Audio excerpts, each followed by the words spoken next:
Eric Trump shares his biggest fear as his father becomes president in an interview for the CBS News special, Change and Challenge.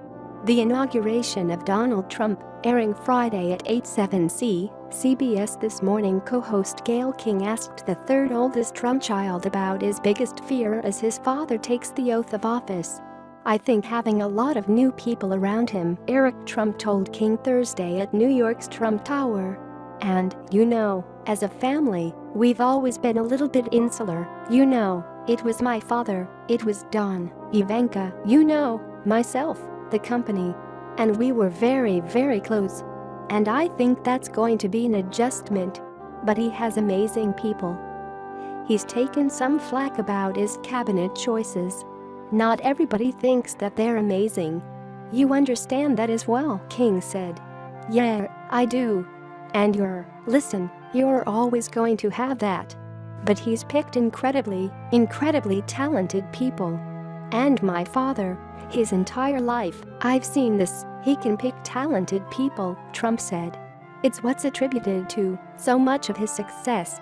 And I think he's very much done that here." Eric Trump also expressed confidence in his bigger role, taking over his father's business empire with his brother Donald Jr. "Are you feeling pressure about your new role too, Eric, because now you are going to be under a microscope that you have never seen before? Are you ready for that? Worried about that?" King asked. "No, I am ready for it. And we're ready for it," Trump said. "I take our role in the company incredibly seriously, and we are going to do the right things." In his first post-election press conference on January 11, President-elect Trump introduced Sherry Dillon, the lawyer who has been working on the plan for his business empire.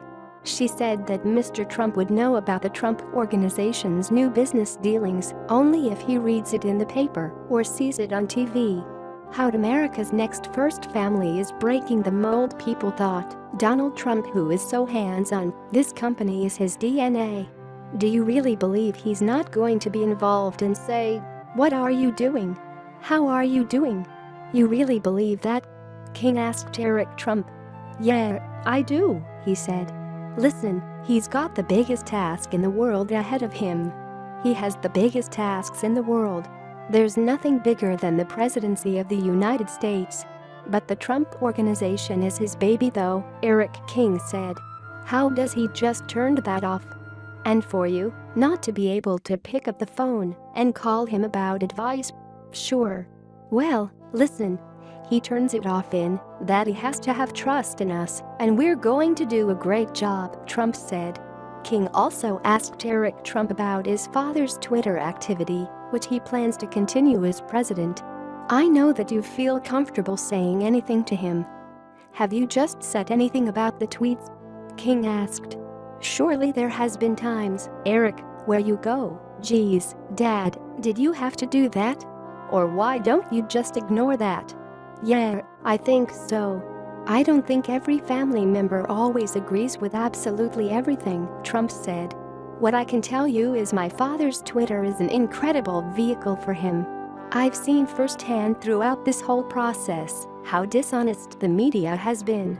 I am the biggest proponent of him communicating directly with the people, as opposed to the third parties who want to do anything to undermine him. No, that's certainly working for him. But I'm thinking about tweets where he trashes Saturday Night Live or Alec Baldwin is this, or Meryl Streep is overrated or John Lewis, those kinds of things that some people say seem petty." "You say?" King asked. "He's a fighter. This country needs a fighter. You want somebody with that mentality in this country, in this world. You want somebody who will push back and fight for themselves, but also fight for the interests of this nation," Trump said. My father is the first person in the office in the morning, he's the last person to leave. He works 7 days a week, 365 days a year. He's going to put Washington back to work, and our government's going to start working for the people again. So they did say he's going to take the weekend off and then start on Monday?" King asked. "Is that acceptable, Gayle?" Trump asked, laughing.